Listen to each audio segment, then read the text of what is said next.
So we spent the majority of this chapter looking at quadrilaterals. And quadrilaterals are just polygons with four sides. So we looked at specific types. So let's look at this flow chart. And anything below another shape has all the properties of the shape above it. So kites, trapezoids, isosceles trapezoids, parallelograms, rectangles, squares, and rhombuses are all quadrilaterals up here at the top. Okay? Trapezoids and isosceles trapezoids have four sides. Kites have four sides. But remember, those have distinct properties. Parallelograms have different subclasses. So rhombuses and rectangles and squares are all parallelograms and thus have all of the properties of parallelograms. Squares have all of the properties of both rectangles and rhombuses as well as parallelograms. So hopefully using some of these properties can help us identify the type of quadrilateral we have. So let's look at this. What type of quadrilaterals could A, B, C, D be? It's not drawn to scale, right? We don't even necessarily know whether or not those are right angles, so they could be right. What type of shape could this be? So if you saw just something like this poking out,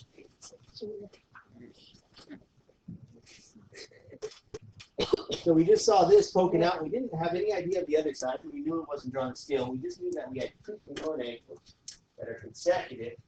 What type of quadrilateral could it be? Huh? Nick, what do you think? It could be a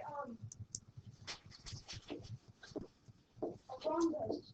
Could be a square. Right? And a square is a type of rhombus, I guess. Could be a rectangle, right?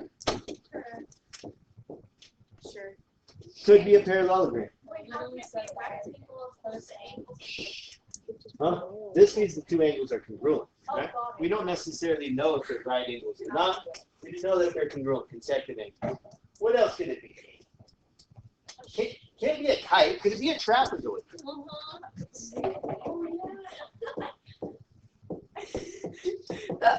Right? Can I draw a trapezoid like this? With two right angles that are both congruent? That's a trapezoid. What about this one down here? Now, I'm given that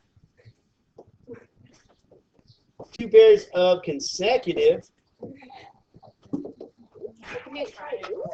could be a kite. Very good. Could be a kite. A diamond. Could be a square, right? Wait, what is diamonds technically a square? No.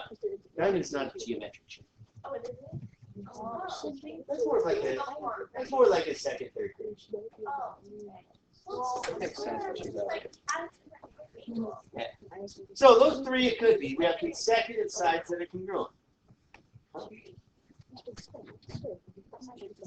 So today's lesson was 6, 7, 6, 8.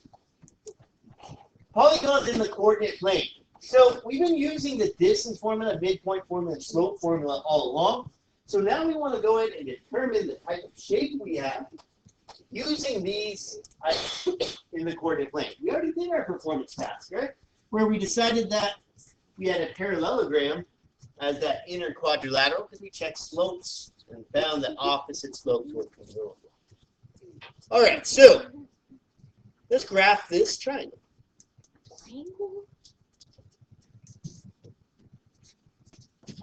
So graph these points. Gio, do you need help graphing? No, I got it. Yeah. Why does this not maybe? We started idea how graphic. Shut up. Okay. It's right there. So we have vertices 0, 1. There's point A. 4, 4. There's point B. And 7, 0. There's point C.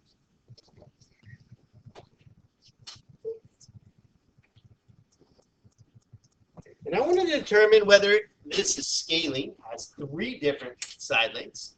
Isosceles has exactly 2. Or equilateral, meaning it has 3 different segments. So let's go ahead and use our distance formula to figure out the lengths of each of the sides. So I want the distance of AB.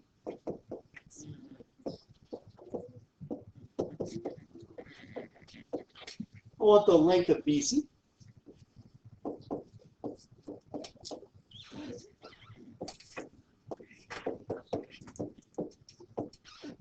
And the distance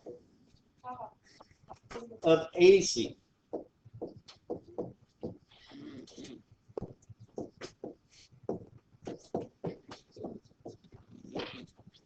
All right. So it might be helpful if I put all the points in here. So we have 0, 1. B is 4, 4. And C is 7, 2.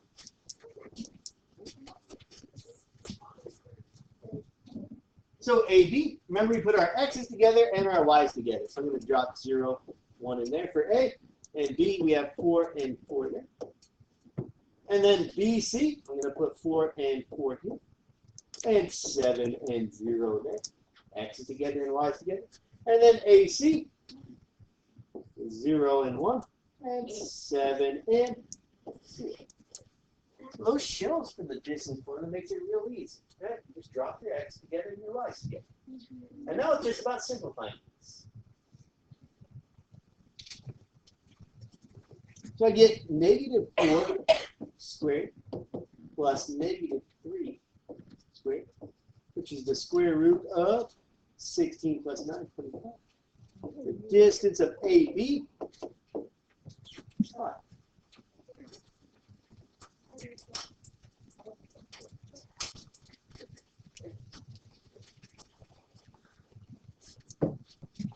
Next one, negative 3 squared plus 4 squared, all square root of 25. The distance for BC, 5. Okay, so I have, this is at least an isosceles triangle. And now let me check to see if it's an equilateral triangle. So if AC is 5, if it's equilateral, if AC is any other number, it's isosceles. So I get negative 7 squared plus 1 squared. It's the square root of 49 plus 1. Square root of 50. Or this is 25 times 2. So it's 5 square root 2 is the distance of AC, which is not 5. So triangle ABC is an isosceles.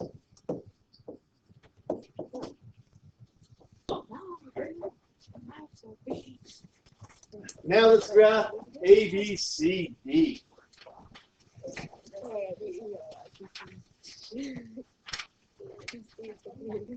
C needs to be 2, 2 on this. I believe it's different on yours. So negative 2, 0. T, 0, 4. C, 2, 2. And D. Wait.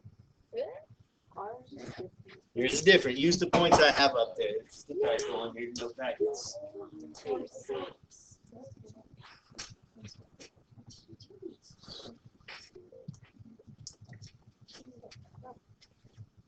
All right, so graph those points I have up there, not the ones that you don't have.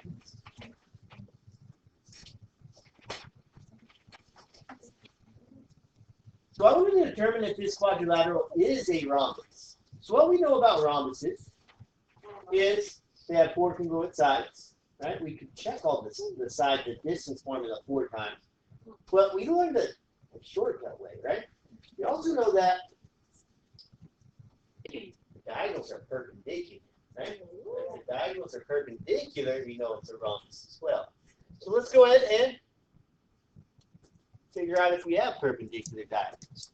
So what I want to do is find the slope of BC. Remember, I create that shell just like that. And then I want to find the slope of AD.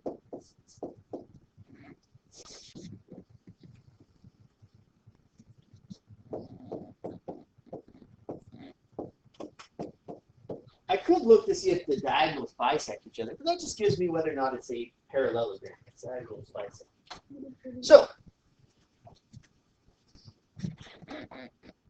let's look at BC. So y is on top of their own x's for slope. So there's B and C.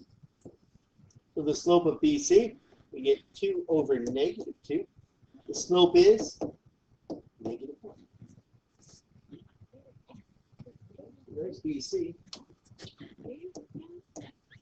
So if they are perpendicular, we know that the slope of AD should be positive 1. They're opposite reciprocals, where the product of slopes of perpendicular lines always equals negative 1, so if I multiply them together. So let's see. A, we have 0, negative 2, y on top of its own x. And then D, 6. So what I end up with is negative 6 over negative 6. So the slope of AD is positive 1.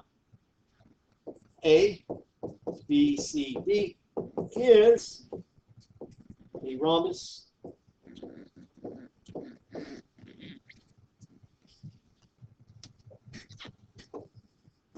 Because diagonals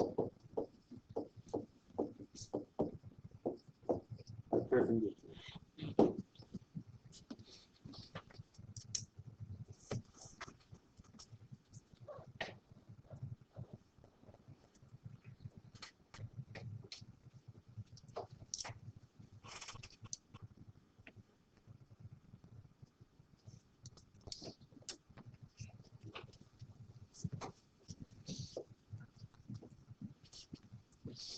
Questions on that so far? Can we check diagonals, see if they're perpendicular? All right. So below we have the diagram shows a general parallelogram with a vertex at the origin. So let's go ahead. I'm going to move this over. Put some points in here. So we have a vertex at the origin. So that's point 0, 0, right? And one side along the x-axis. So we have OA along the x-axis. What are the coordinates of D? The point of intersection of the diagonals of the parallelogram ABCO. So, point D is going to be the midpoint of AC and the midpoint of OB. So let's find the midpoint. So the midpoint of AC and then the midpoint of OB. So remember how we calculate our midpoint formula? Where we calculate the midpoint and say, we're going to add the x coordinates together, divide by 2. Add the y coordinates together, divide by 2. So, for AC, we're going to add 2a plus 2b, divide by 2. And then we're going to have 2c plus 0, divided by 2.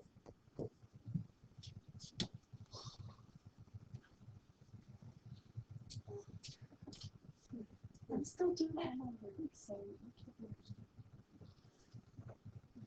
So the 2 can divide into each of these, so we're left with a plus b. And that 0 just goes away, so 2c divided by 2c. So there is the midpoint of AC. This is a parallelogram, so the midpoints of each of the diagonals should be the same, meaning they bisect each other. So now let's look at the midpoint of OB. Let's go ahead and add our x's together. 2a plus 2b plus 0 divided by 2. And then 2c plus 0 divided by 2. Finding the midpoint using algebra. The zeros I can get rid of, right? And then divide 2 out of everything, and I'm left with A plus B, comma, C.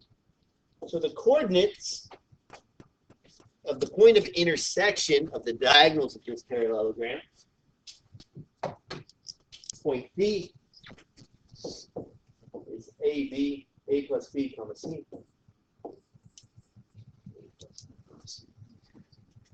So we're going to use these ideas tomorrow, or Wednesday for you guys, in doing proofs with this.